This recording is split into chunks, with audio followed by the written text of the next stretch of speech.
By some estimates, 80% of all processed foods, cereals, baby formulas, canned soups, and more contain at least one GMO, a genetically modified organism. But whether GMOs are safe and whether they should be listed on the label has led to a very big food fight. Our cover story is from Barry Petersen. Dalen Perry's papaya farm on the big island of Hawaii may be a bit off the beaten path, but it's smack in the middle of a worldwide debate about one of life's essentials, the very food we eat. His papayas, like almost all those now grown on the Big Island, are GMOs, genetically modified organisms. I'm sure their first question is it safe? We say, of course. Been eating it. My kids have been eating it for 20 years now. 20 years ago, the Big Island papaya industry had been thriving. Growers were shipping 60 million pounds of papayas a year. But then insects began spreading a devastating virus called ring spot to nearly every papaya tree on the island. In about 3 years, the trees were dead, fields were barren, the industry literally wiped out. But a Hawaiian-born plant pathologist, Dennis Gonzalez, then a professor at Cornell University in Ithaca, New York, came to the rescue. So we had a technology that could help develop a virus-resistant papaya. Gonzalez and a team of scientists pulled off a remarkable feat of genetic engineering. They took a DNA strand from the destructive papaya virus and inserted it into the DNA of a papaya seed. Just as with a vaccine for a human, the papayas became immune to ring spot. One of the final field tests was on Dalen Perry's farm in 1997. In these photos, you can see the dead and diseased trees surrounding the healthy, genetically engineered trees. And it grew beautiful, absolutely beautiful. And even to this day, there has been no breakdown of resistance. Today, American farmers grow about 10 different GMO crops, including more than 92% of all corn and soy. Most are engineered to ward off insects or to resist weed-killing herbicides, or both. That means farmers can dramatically reduce insecticide use, and when they spray for weeds, the herbicide won't kill their crops. And most of us eat GMOs every day in processed foods like soda, cereal, chips, and cheese. And in November, salmon joined the list. It's genetically engineered to grow faster. And there are more foods in the pipeline, among them a peanut, without the toxin that triggers deadly allergies. Cassavas and bananas, the main source of food for hundreds of millions of Africans that would become immune to diseases now decimating those crops. No, no, GMO! No, no, GMO! So, given all that, why are so many people so opposed to GMOs? As a mother and a scientist who's been looking at these issues for some decades, I am increasingly concerned at the ways in which corporations have gained more and more control and influence over our food system. Marcia Ishii-Itaman is a senior scientist at the Pesticide Action Network. Genetically engineered seeds are responsible for an enormous increase in the use of pesticides, primarily herbicides, weed killers. People have a healthy skepticism to corporations telling us that their products are perfectly safe. We've seen that with DDT and tobacco, for example. A lot of the opposition to GMOs is directed at the world's largest seed company, Monsanto.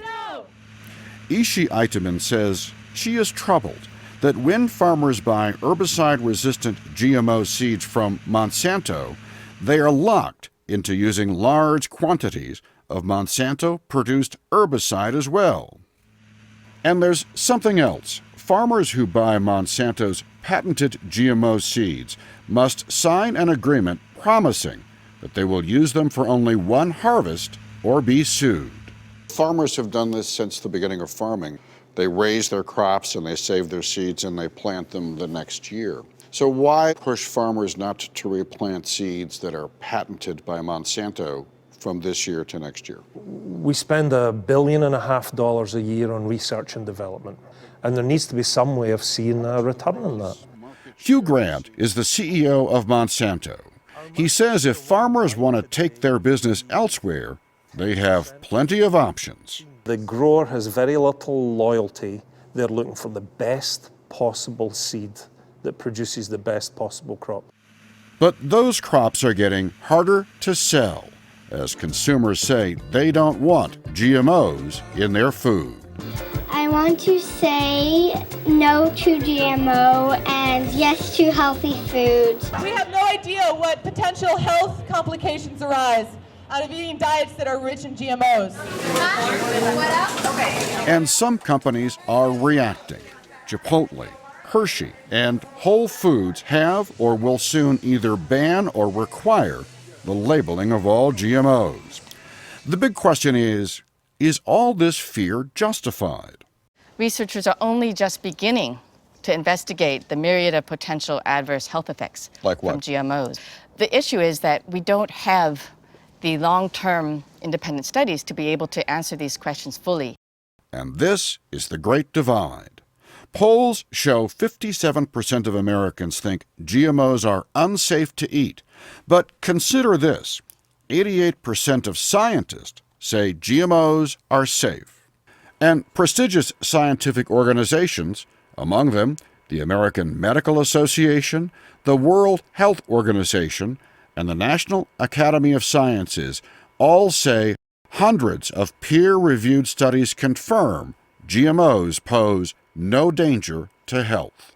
We're looking at genes that make the plant tolerant of flooding. We're also interested in drought. Pam Ronald is a plant geneticist at the University of California, Davis. Her husband is a certified organic farmer. Has any study shown even as much as one person who's been harmed or died from eating food that was genetically engineered? There's not a single instance of harm to human health or the environment using genetically engineered crops. Ronald points out that farmers have been genetically altering food for thousands of years using techniques like grafting, hybridization, and crossbreeding. Look at corn, for example. This is modern sweet corn.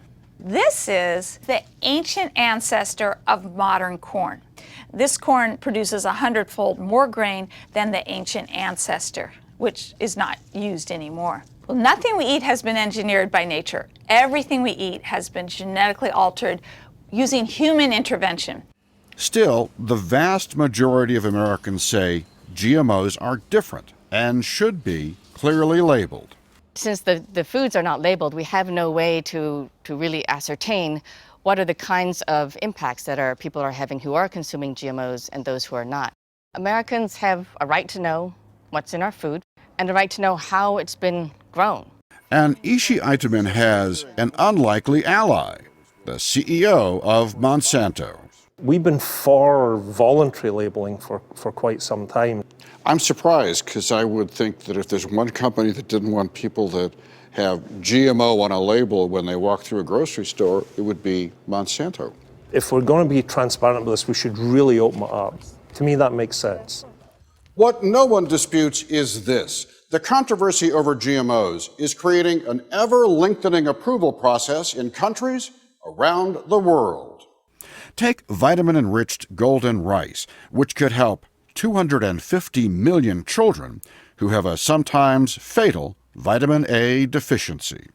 We absolutely have to have food that's safe. But what's been put into the golden rice is a pigment we should eat every day in carrots. And as we impose additional regulatory hurdles that are not placed on other crops, many children are dying every day.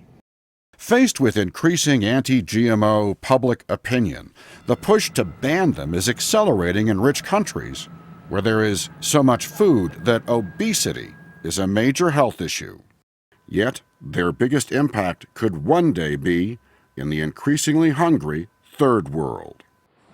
A lesson not lost on Dennis Gonzalez, the man whose genetic engineering saved Hawaii's papaya all those years ago. We in the United States, we're rich, we have a lot of food, no problem. But a lot of these people in these other countries don't have much food. And that to me, I think, is really harming the people most in need.